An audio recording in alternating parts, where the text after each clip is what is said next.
High, কেমন আছেন সবাই? আপনারা কি কখনো ভেবেছেন যে টিকটকারের ট্যালেন্ট কোথায় থাকে? না।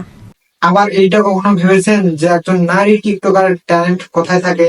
আমাকে সব জানতেই হবে। এখন আপনি বলবেন আমি চিন্তাই করিনি এসব বিষয়ে। না জেনে থাকলে এই ভিডিও আপনার জন্য। এই সব নিয়ে আলোচনা করব আজকের ভিডিওতে।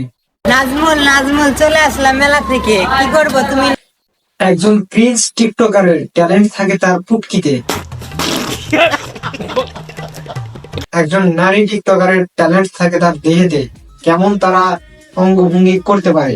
তখন আর তারা নারী থাকে না, তখন তারা হয়ে যায় দেহ ব্যবসায়ী। কথা কি ক্লিয়ার না ভেজাল আছে?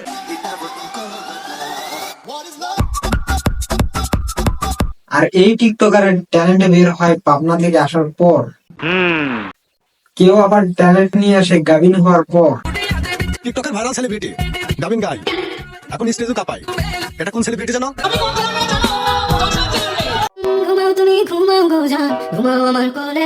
তারা যেভাবে টিকটকে বউ ব্যবসা শুরু করছে, তাদের ট্যালেন্ট মাথায় না থেকে সোজা পেটে চলে এসেছে। ইহা সত্য, ইহা সত্য, ইহা সত্য। তাদের ট্যালেন্ট দেখে আমার মনে হচ্ছে তাদেরকে অন্য গ্রহে রেখে আসি বা নিজে যে অন্য গ্রহে বাস করি।